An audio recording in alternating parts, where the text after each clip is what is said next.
শুভম, তুমি রাজনৈতিকভাবে একটি রাজনৈতিক দলকে রিপ্রেজেন্ট করলেও তুমি যা বলবে লেফট লিবারাল এবং তোমাদের ভাষায় মুক্তমনা তাদের বক্তব্য হিসেবে উঠে আসবে। সুতরাং আবারও বলছি, একদিকে ওনারা রয়েছেন, বারবার এস্টাবলিশ করছেন রাম আমাদের ছিল, আছে, থাকবে, আর অন্যদিকে তোমরা যারা রামের অস্তিত্বটাকেই বাংলা থেকে, ভারত থেকে মুছে দিতে চাইছো। শুভম, 3 মিনিট। আপনাদের সবাইকে আমার প্রণাম এবং নমস্কার। যুদ্ধে ছাড়া মানুষ অস্ত্র হাতে তুলে নেয় শোকে, রাগে, প্রতিশোধে। ঠিক যেমনভাবে কারবালার প্রান্তরে যে দুঃখজনক ঘটনা তাকে স্মরণ করে এবং ইমাম হোসেনের যে হত্যা তার প্রতি শোক প্রকাশ করে মহরমের দিন আমাদের পশ্চিমবঙ্গে মাত্র যে 2.5% শিয়া মুসলমান তারা সেই দিন নিজেদেরকে আঘাত করে সেই দুঃখের দিনকে স্মরণ করে। আর আমার প্রশ্ন, আজকে আমাদের দেশের, আমাদের হিন্দু ধর্মের যে মর্যাদা পুরুষোত্তম শ্রী রামচন্দ্র, তার জন্মদিন যে রামনবমী, সেই রামনবমীর দিনটি কাদের কাছে, এই পবিত্র দিন কাদের কাছে শোকের দিন বা রাগ প্রকাশের দিন? সেই রাম বিরোধীদের রাস্তায় ওই দিন বেরোতে দেওয়া উচিত নয়। দ্বিতীয়ত, বিজেপি নেতারা, আরএসএস নেতারা গীতা, বেদ, উপনিষদ মানেন না বুঝলাম, কিন্তু মনুস্মৃতি তো তারা মানেন। মনুস্মৃতির 9 নম্বর অধ্যায় 96 নম্বর শ্লোক, প্রজনার্থ স্ত্রী ও স্রষ্টা সন্তানার্থ চ মানব, যার অর্থ হচ্ছে একজন বিবাহিত পুরুষ কোনো ধর্মীয় কাজে তার স্ত্রীকে ছাড়া বসতে পারেন না। কিছুদিন আগে অযোধ্যায় রাম মন্দির উদ্বোধনে আমরা দেখেছিলাম নরেন্দ্র মোদী, তার স্ত্রী যশোদাবেন মোদী থাকা সত্ত্বেও তিনি একা মন্দির উদ্বোধন করেছিলেন। তা হিন্দু শাস্ত্র বিরোধী। আমি বলছি, এই রামনবমীতে একজনও বিজেপি নেতা যেন রামনবমীর উদ্বোধনে স্ত্রীকে ছাড়া যেন সেখানে উপস্থিত না হয়, হিন্দু শাস্ত্রকে পদদলিত যেন না করা হয়। আমরা রাম মন্দির উদ্বোধনের আগে দেখেছিলাম যে পোস্টারে, ব্যানারে হাজারে হাজারে আমরা দেখেছিলাম রামের থেকে আকারে অনেক বড় নরেন্দ্র মোদী শ্রীরামচন্দ্রের আঙুল ধরে তাকে মন্দিরের পথ দেখাচ্ছেন।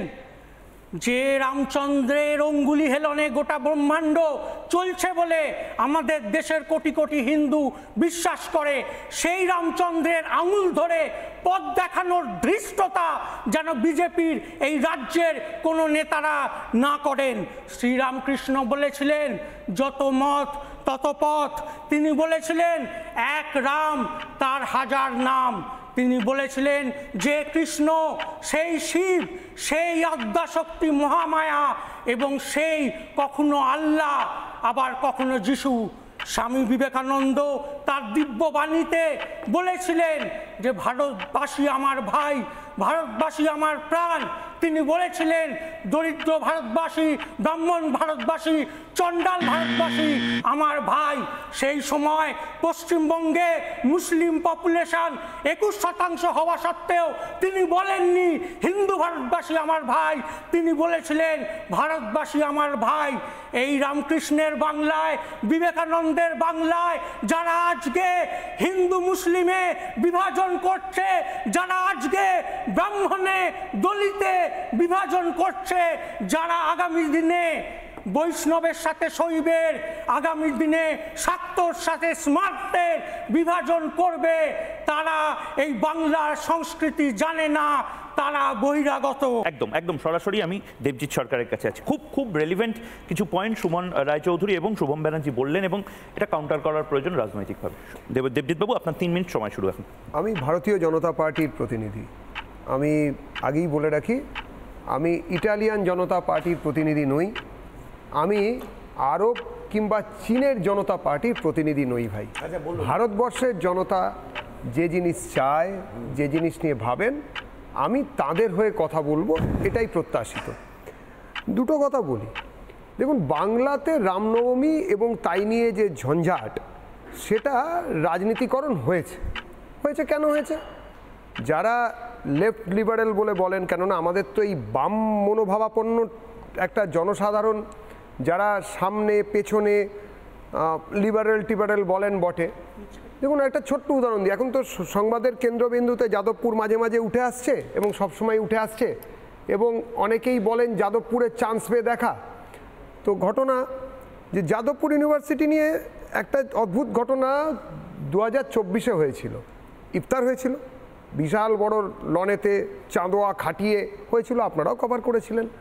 ঠিক একই রকমভাবে গত বছর এই রামনবমীর সময় 103 জন যাদবপুরের ছাত্র তারা একসঙ্গে একটা চিঠি লিখে বলেছিল যে আমরা রামনবমী এখানে পালন করতে চাই। আমরাও এই ইউনিভার্সিটির ছাত্র, আমরা রামকে বিশ্বাস করি, সে রাজা হিসেবেও বিশ্বাস করতে পারি, আমাদের পূর্বপুরুষ হিসেবেও বিশ্বাস করতে পারি, ভগবান হিসেবেও বা আমাদের আরাধ্য দেবতা হিসেবেও বিশ্বাস করতে পারি, করতে চাই। ইউনিভার্সিটি প্রথমে পারমিশন দিল। অদ্ভুত ব্যাপার, যেদিন কার্যক্রম হবার কথা তার একদিন আগে সেটাকে উইথড্র করলো। আপনারা বলুন, যারা মুক্ত মনের চর্চা করেন, যারা এই রাজ্যে দাঁড়িয়ে শুধুমাত্র মুক্ত মনের চর্চা মানে হিন্দু বিদ্বেষ এবং হিন্দুত্বের বিরোধিতাকেই পাথেয় করেন, তাদের রাজ্যেতে এই নিয়ে বিতর্ক কি হবে না? এই নিয়ে কি রাজনীতি হবে না? এটা তো স্বাভাবিক। আজকে অত্যাচারিত হিন্দুর মনে, তার মনে সবসময় মনে হবে যে রামনবমী করতে বাধা দান যারা করছেন, যে করছেন বা যে দল করছেন, তার বিপক্ষে দাঁড়িয়ে একটা কিছু করা প্রয়োজন, এবং সেই বিপক্ষে দাঁড়িয়ে যারা করবেন তাদের কাছে বিভিন্ন রাজনৈতিক দল পৌঁছে যাবেন। এটা ভোটের রাজনীতির বাধ্যবাধকতা, এবং রাজনৈতিক দলগুলো আজ না হোক কাল এই বিপন্ন, অত্যাচারিত, বিব্রত, বিধ্বস্ত হিন্দুদের পক্ষে এসে দাঁড়াবেন। ঠিক যেরকম দেখুন আমার পূর্ববর্তী বক্তা অবশ্যই কমিউনিস্ট পার্টির খুব মানে উজ্জ্বল কেরিয়ার তার, এবং আমার থেকে অনেক শিক্ষাগত যোগ্যতা তার অনেক বেশি, কিন্তু অন্তত 22 বার শ্রীরামচন্দ্র, শ্রীরাম নবমী, আরাধ্যদেব, হিন্দুদের আরাধ্যদেব ইত্যাদি কথাগুলো ওনাকেও বলতে হলো। আস্তে আস্তে কিন্তু এই অ্যাডারেন্সি বাড়ছে। তার কারণ আমরা জানি আমাদের এখানে একজন বামপন্থী কবি, গায়ক, যথেষ্ট যশস্বী তিনি, তার ক্ষেত্রে তিনি একটা গান লিখেছিলেন এবং সেটাতে সুরও দিয়েছিলেন, মাঝরাত্রিরে চাঁদের কাছে ধারালো হচ্ছে আস্তে আস্তে। এর কথাটার মানে তখন বুঝতাম না, কিন্তু তিনি যখন ধর্ম পরিবর্তন করলেন তখন বুঝলাম যে চাঁদের কাস্তে, কাস্তে হাতুড়ির কাস্তে কখন মাঝরাত্রিরে আস্তে আস্তে ধারালো হচ্ছে, সেটা কাদের ক্ষতি করার জন্য। শেষ কথা, যে এই যে জয় শ্রীরাম নিয়ে এনাদের এত আত্মনাদ, একটু আগে শুনলাম জয় শ্রীরাম বলে যারা ধ্বনি দিয়ে অস্ত্র নিয়ে মিছিল করছে। ভাই, রামনবমী জয় শ্রীরাম বলে এখানে হবে না তো কি রোমে হবে, জেরুজালেমে হবে, মক্কায় হবে? রামনবমী তো ভারতবর্ষেই হবে, রামের দেশেই হবে।